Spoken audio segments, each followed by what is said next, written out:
Pourquoi c'était musique à Congo Mali la génération la mission et puis Pépé Calé abeta na mfuki mobile abeta ka mon papa taboulé il me t'a fait le puis abeta pendant une semaine na septembre 4 abeta une semaine na rumba Congo bandi moneka tete moneka abeta bandi mwana papa Nitumba Yambo Makiadi abeta ba grand festival na monde dans la rumba wana comprendre ya ba nous même pour nous ba zibo ni wana tu même imba ba contre abeta ba festival soko moni ya papa Chiriki Bebia abeta ba Percy ba Zénith. Voilà, très belle émission présentée par votre humble présentatrice Grace Parker, Balobi Grace Parker, la fille du pouvoir. On est toujours là encore derrière les actualités. Réel plaisir de se retrouver encore une fois de plus en face de vous. Pobino penza boyambara biso na ratia banda kuna bino et puis to kotara vraiment son kotoke. On est là to salara boulot ndenge zalara parce que nous sommes dans l'obligation. Le travail nous appelle. Voilà. J'ai un réel plaisir d'être en face de moi l'un des grands artistes de notre pays, Balobi Chouchou Miyake. J'espère que Azam Opayate pour Chouchou Miyake Bissonio Sotoye Baraye. Mais aujourd'hui, il est en face de moi. C'est avec lui qu'on va essayer un peu d'en développer par rapport à ma solo Raraïtali, Bamarambunaye et tout. Mais tout d'abord, j'aimerais saluer Batunyo Oba Sepela Otala Grace Parker. Là, je vois également Balobi William Vizimbu Tunaracha à Belgique. Déjà, bon retour Nayo.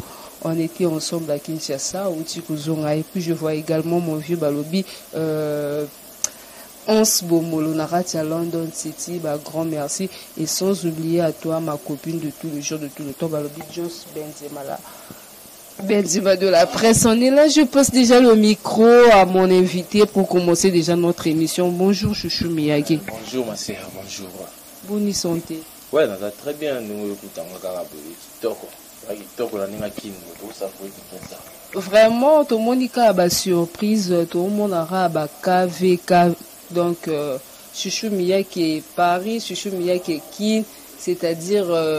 quels sont tout d'abord projets nao et ramener au sous na Kinshasa parce qu'on se disait toujours que poto ndenge za bon artiste ba komara sura ke poto à 8 ans avant dinaye tout le monde a vraiment boulot et ezala suna na moto te par rapport à ndenge za qui on se disait que Chouchou Miyake pe azalera na ba projet peut-être ya okomane parisien nikiliste mais du coup on voit que au sala balère et tout c'est quoi tout d'abord tes projets? Non, nga nazara artiste musicien bato nazara parisien tene na lo ba mikolo ba parisien ba vena nga ba vie venu ba ngasele vena nga ba écoute nzozi ba ba jika penda donc ngani na bruit ha musicien moni tasko nazara na ba vie na Paris bango ba rolinga tena négliger boulot batinda nga ke les travail na ke na ba studio ma mutu na poto na vanda parler comme kuna mais boulot mais na studio na ba nga ba formation na poto nga tanga na sala ba formation ouais tanga la poto na ba diplôme sous la blague de moni mais nous les amis toujours primordial yango na kotika te yango moni fallait tout c'est la bangal bon tout musical album et yango na zongi sumbu pour la promotion donc nga ko yaki les alika pour ndule pour que les potes ali famille na boulot musu kuna ya studio ya ba promotion ba ko ba idée musu mais ah ouais ami base ya Kinshasa yango na l'état autant na olinga na za mingi na Kinshasa ou na défi na mutu te na pe na mutu mo ya prouver te que ngani na bo non nga normal musicien na prouver ba tu na boulot na ngai donc ezaka que to baxi option moni ko sa musique na Congo ba difficulté za ki pe mo belé ko vanda ce qu'on a poto et facilité pe biso mo maramu susu pe ou izalé que to na ko manquer on a qui c'est ça accueillir ngo siko à partir à ba mikili et sali bien donc na batunyo so obota la biso vous avez compris la manière que l'artiste a le belli par rapport il y a Rokende Poto et puis il y a retourne à Kinshasa. J'espère que vous comprenez. Monsieur belli bazana na poto ka sa tekende bolo ba au cimetière il y a li que vie ya mboka oyo komi ba réalité na mutu na mutakuta na réalité na mutu ça motivé à ça toujours musique mais réalité akuta nango yango sali ke empêcher à ce qu'on attend au travail te moni nous pesa en négligence ba zali pe bakuma ba négligence mais mingi ya la pena réalité pour tout monde expliquer ñu sonné te yo mon boulot kende o comprendre pesa ba sous raison sous pour condamner bango donc c'est comme ça ouais. Vraiment merci beaucoup, on est là toujours on arrête cette émission na biso avec Chouchou Miyake mais beaucoup plus Miyake Torolinga vraiment offert vivre biso ba bon moment. Donc le passé n'a aucun j'étais sur Didier Lacoste ba mélodie oyembara ya kitoko po ba bonné ya chaîne na biso Benus TV ba comprendre que ça penza Miyake quoi. Ngala lingina imba bilo na ngai mu kaka ya ona ngamo ba tuka ba découvrir ngo ba ebi ngo te ba découvrir ngo leke na sa wa kala kala na pour non mais ça nostalgie peut kufa raté to boité mais na lingi ba chiffre tellement ton album ton album sacrifice. Mais tout ça on a plateau on a pour yemba on kamera lingi yemba tara moko après au kota da wana yakala ti nene imba sika de gol matazane timngume ce qui le faisait là qui foot mais na linga kina zo 15 ballons d'or aïe aïe witani ozia romantique kobimana ye accident posé favori la meilleure Miss Monde quand on est ensemble à huis clos.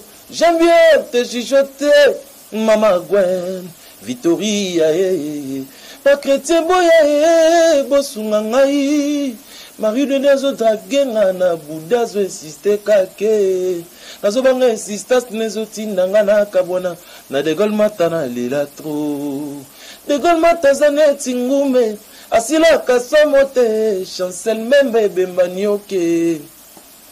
Chancel memba bébé dou de gol mata bébé dou Noya papa Taimeles Joyce ya fraise ya bachi bobonangai sa ba sende bébé dou Angel mazele chabali ya bébé dou Bimakano mesukaka na balcon Nazobanga no kesala badega Balobi ki a solo zali extraterrestre Mobali aboye na monde azalate De janvier à décembre 365 jours Baluki jour à naissance na yo Bamonite Balobi ki a solo zali melchi shedeke Obotama tokita netiman caché On a bébé du rumba Mikolo. Vraiment, en tout cas, félicitations à toi, l'artiste Monique Oyembi Penza. Voix, ça n'a pas changé. Ah ouais. C'est toujours le même. Comment on met les sous-bailleurs dans la photo? Monica qui est aux anos musiciens studio, t'es aux Penza musicien complet. En tout cas, grand plaisir. Je peux déjà dire que cette chanson a fait plaisir à celui qu'on appelle Eva Katanga Armée Fatale. On est toujours ensemble, on continue toujours dans cette émission Nabiso avec notre invité d'aujourd'hui, Chouchou Miyake. On peut se dire déjà que Chouchou Miyake Mikolo yo ozaki da poto, mais ces derniers temps, Narati Akinto vivre dans le monde du Moro Balobi à Kilelo. Donc Kilelo est invité Samaramba Mikolo, artiste donc beta eza sous musique eza sous ndenge ezala na kalateke nde to molaka ba promotion zo ça ba CD tout ça mais lelo musique et comme YouTube ko booster tout ça donc un grand chanteur ou un grand musicien ba comment voyez ba ka beta combien de millions de vues tout ça polémique et comme randi on a souci ko Chouchou Miyake contre toi ndengo bimisape banzembo na tu t'attends aussi à faire tant de millions d'artistes comme Soubo Salat. Mais oui, de ça la promotion pourquoi pas. Mais en gros des soucis nanga omoni ngala misaka la na ebi réalité ndule na ebi mamuno sur les okendela to ça les photos to s'adapter to ko taper na ndé bolingela wana ngala kuna poto to un avantage internet to un avantage déjà la technologie tout ça les forces tout ali ba album nanga oyo dimension nanga différent na ba na sala ki avant donc tout qui normalement malembe moni tout ça m'a un peu précité tout ça m'a malembe et comment na onka na niveau o batu balingi nga mona ko fonctionner na tire nga sali boulot oyo nga na ebi niveau nga na pesi batu le reste tikali bato ba otala biso walinga musique à Congo walinga ayoka bonne musique suka ayoka album nanga sacrifice à comprendre que eza suka na album il faut to booster album, il faut to ça en promotion. Na bino pe presse, botindi kango, ezaka te biso mon artiste dans album, mais on ngai soki ça la ba millions de vies, nzambe mtayebi. Soki ça la pété, ni ça se bande bima album na ngezo ki bien. Moni avantage na nga plaisir na ngeza ki album na nga, bato ba consommer, bato ba sombi yango, batindela nga même ba preuve. Et le aussi na biso na continue na vérifier ba vente album na nga, na mona ke bato ba somba ngo po mtabimisa était comme à 8,70 €. Ceux qui ont 8 € on a déjà sombi on a déjà parce que na sali miracle ndambo ba so mara malé mbeza bon les albums bien bel album et au kende comme on a niveau na ngome yate ka fo na sala polémique to na sala baise mobo non ça la ngote marqué na eu maté moni na nga eu maté no ko za yaya donc na bwina complet nde moni nga oh ya solo oh ah ouais sikoyo ça dit beaucoup ma na linga raté to indisposé batu to beta musique to suka na musique ya te to commencer à ngamo pona ko indisposé batu to koma ko indisposé ba collègue na yo ba vie batu ba la biso na bandako ba la biso pona musana biso ba la nga pona voana nga monter na insister na yemba kaka parce identité na nga voana nga oleke na vendre de la futilité na sala ba n'importe quoi là c'est pas moi ouais vraiment aujourd'hui on doit se dire que la musique à Congo to beta masolo ba producteur kala. De nos jours, quand on reçoit les artistes, ou bien tant toyoka qui est artiste tel, ça l'album, to single boy, tout le monde a un solo, ba producteur té. Ba producteur, ba comment passe d'après vous. Mais on peut se dire déjà qui est derrière Chouchou Miyake, ba maramnyo sozo ça là, tu collabores avec qui, t'as un producteur ou bien ils ont ba effort personnel, on dit ba loba. Ouais, ils avaient effort personnel. Nous, les artistes, nous avons une carrière, les lotis. Nous avons fait l'album depuis 2013. On y a des jeunes, belé, babimi, les lots, nous avons quitté. On y a des pas vie, on a une expérience, nous avons bien les nini, nous avons ça la mangala. Et puis, nous avons bien, nous avons un bon côté, mais nous avons battu balinga trop. Nous avons battu la soutenir. Nous avons tumbaka champagne. Nous avons dispensé à studio à l'ikoto, faut tout ça promotion, faut tout ça la clip. Et puis battu ma somme banze, moni battu ma somme banze mon angai. Bidjo on attend au kangisambo, on a yatika na ketumba non. On ça calcul, c'est écrit dans ngwana. Mais na producteur te mais na ba mécène na battu ba soutenir ngai ou ba c'est sarati ba croire na talent ngai ba vendre non mieux qu'il faut te soutenir, faut te pour ba misa 10 francs dans la poche, ba soutenir ngai moni sana senga sana sala na sala ngote na ça qui mendicité c'est pas moi. Donc mais battu ba mo ba yebi ki a mieux que ça na carrière mo ça là, carrière on senga photo tiango point. Ya ngo ba ya pe ba soutenir ngai ce qu'on a za maele. Na ba nena dispenser ngo donc c'est ça c'est écrit dans ngwana. Vraiment azama muté pour on sel un clip pour utiliser ça sel ya bébé du o ba kotaka na Chouchou Miyake officiel ba mona ngo ba mona ba clip tout ça même nabi na filé ba mona même générique tout ça là qui soldat ba mona quel niveau en tout cas il y a dépenses qui producteur soit au linganité pour avec les lots ba CDT comme on te musique comme une moins difficulté toi na moins contretemps ouais. Voilà, on est toujours là, tous nos chers abonnés de B-News TV, Grace Parker est là, Balobi, nouvelle vitesse, tout ça, la Kamsala, nous sommes là pour nous repasser l'actualité. Il y a des artistes de part et d'autre, on sait, de Bissopeto, ça de la Baron, et puis Baron peut bazalana au nord européen, ça biso espace poto yambara Baron. Là, je parle déjà de l'artiste musicien aussi qu'on appelle Balobi, Monsieur Allo téléphone balobi Gaylor Boussole 612 balobi Kalatro Télisola $20 et Zoya. Donc on est toujours là tous à la et ça là bien vraiment Chouchou Miyake lelo ozomo la monde la musique nengezo kende le temps au vendre rapper yomoko au tala ba écran à partir à net. Qu'est-ce que tu te dis déjà de la musique congolaise? Est-ce que progrès est ça ou bien au moins que monotonie zozongaka na kati ya musique congolaise na biso? Et monotonie ça na ngote. Musique ndeko changer te, lo bino bo comprendre te. Biso nde tuli tokota kuna ba palpite. O neti ngolo na ekota na kina batu balo balango. Yo ça la afrobeat te ça te. Yo na mpepe wendeni. De ce micro là batu ba motambola ni dans bino pifu tambola ni. Kilelo te. Ah non, kilelo te. Oui, des rumba au dembe uta. Et pas c'est uta. Et bon rumba kotara partout na ba Cameroun, ba Côte d'Ivoire, faut betara mo eloro bobo. Ni na po ba yora. Ngolo ba su bongo te conseil na opesa. Sozo le ba bongo za chroniqueuse. Au sala faut ba histoire musique à Congo. Boka c'était musique à Congo bandi na génération na biso lelo. Et puis Pepe Kale. Abeta na Afrique mo bimba. Abeta ka rumba. Moni papa taboulé. Yem ta fongolo l'Olympia na betan pendant une semaine na 74 abetango une semaine na rumba Congo banzi muneka tete bolingo eka baniye abeta banzi mwana papa Lutumba Luambo Makiadi abeta ba grand festival na monde car na rumba wana comprendre ya ranu ba mema papa manilubu e banzi mbo nini wana tu ba imba bango tu ba beta ba festival soko moni ba papa chéri jibe piana ba beti ba Bercy ba Zénith car na rumba ke wana ezalaka kikala te no yoka na yo lobi ke ekotaka te lobi na rumba ekotaka te fali pupa oui abeti ba grande salle kaka na rumba na ebanda bimisa album na liboso 3 chemins faire gola abeti ba grande salle ba vina. Moi je parle par rapport à l'artiste Otozo Yamba Mikolo ba komi beaucoup plus ba komi ko se focaliser par rapport à ko faire voyager musique du genre que fois beta featuring pour kota tina ba pays na rumba. Okosa mpe na style nyonso bolo yo lobi déjà mabe o ignorer rumba na yo musique yo. Non, na ignorer te. Moi je dis par rapport à toi pour beti lisolo afrobeat batunyo que o beta nin te yo. C'est ce que na betango mais eza priorité te pananga na betango c'est ce que na betango na za rumbiste. Ngana muta rumba. Yo nde lobi ke rumba ko takate on a comme oh papa wemba beta na États-Unis beta na ba Japon. Car na rumba congolaise yo rumba na ndenge penza ya lelo po batu ba komo envisager beaucoup plus que fois abeta peut-être afrobeat moro boye po na Côte d'Ivoire peut-être à joie de monde moro po à ça la festival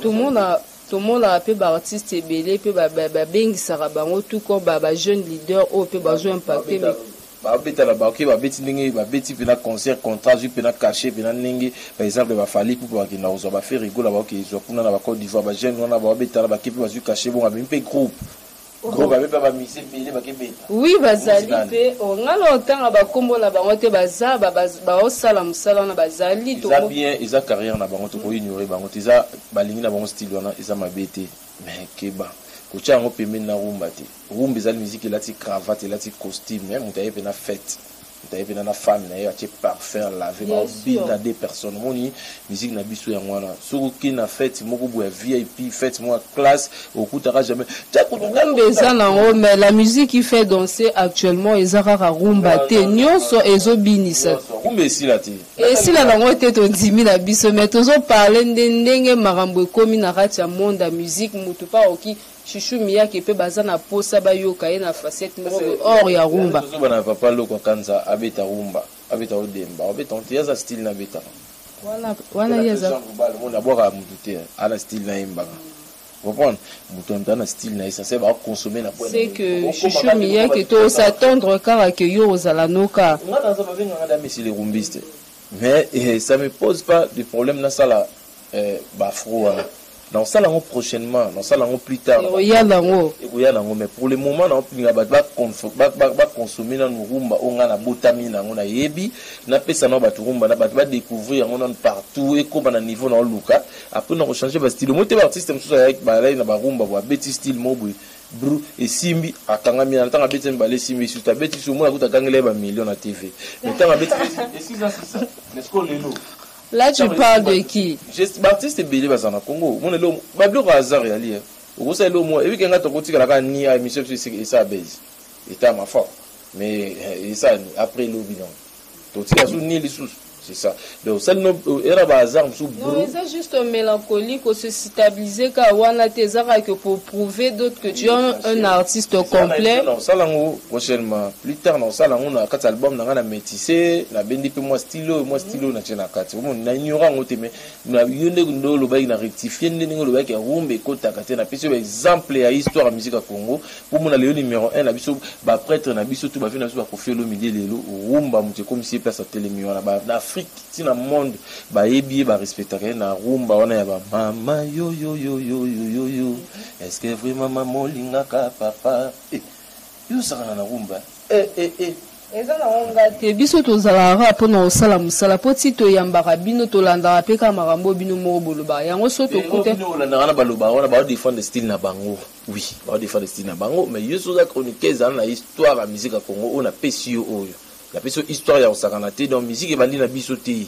biso to na lo moi sika to ye na ngoti tala quand tu le na ba disque d'or ndenge zo compliqué biso tala le na mambo ndenge zo compliqué biso musique tout musique la biso ko lelo ete kamate ba fina biso kala ba teka ba CD omona ba teki ba CD bino bogo mika YouTube o wele la ba vue CD batu ba beta suma so na wote parce que mutu nyonso a osela ne ka ki lelo a ebi que so na ke na YouTube jo na booster na osala boy donc to continue toujours maso na biso. Quelles sont les collaborations autour monde na katia ya banzembo na o peut-être que déjà on a bien Serge Mabia les a déjà dispo Serge Mabia nzembo za la vie est belle bien filé za adoration to embe livé na Jojo Ngonda ta avantageuse donc ba featuring ami balé na album il y aura 7 titres aussi rumba génériquement on a beti banzembo bilete pour nazo temps ça la promotion na ouais. Mais la collaboration est le cas qui bien entre bango du genre que bengi anzimi na épée facilement aye beaucoup tani bossal. Parce que là ça déjà propre tembe sans problème. Donc sur la bengi artiste toi ko boyati. Artiste tu no bengi ya nemba moi c'est ne boulot ko evi ke miaki ça on a biso droit miaka ça ne muta polémique te na guerre na mutu on ba yaki na bango bien fila qui Serge Mabia la paya qui na Paris to yembiango après ebimi nango batu ba sepela nango déjà batu ba consommer nango aussi on a découvert un Chouchou Miyake officiel avec un sacrifice album et voilà. Vraiment, chers internautes, nous tendons déjà tout doucement vers la fin de notre émission. Chouchou Miyake est a beaucoup plus expliquer la par rapport est-ce que mouvement ezala en a kinsio sur OK poto il y a des gens qui restent ici à bosser ou bien et tout boza un endroit il y a répétition. Ouais, tu as un endroit à répétition pour toujours besoin de pied levé, tu as un bango chaque jour parce que tu répéter na bango avant l'absence on avait répéter pour tout les répétition populaire fait tout ça là en public par rapport à ba mesure de continue kin pour se laisser là-bas élever on va inviter bino prochainement on va inviter bino jour to fongola jour à to bandation na biso na inviter bino na caméra na bino besoin image ba mona que mouvement ils allaient toujours résistant toujours na le kali kana ba mikolo tourna ba émission. Donc bazali na bango baza fidèle bazali ope bamona balonga na bango bakena na bango ba place bonne chance na ba carrière na bango biso to continuer ba bazali et puis toujours baxer sous ba musicien bazo kota chaque jour dans la vie continue quoi. Ouais. Vraiment, chers internautes, comprenez qu'on était là déjà en direct de l'émission avec Chouchou Miyake qui compte à moi vraiment grâce par cœur. Non, c'est un abino kande bota l'arabiso.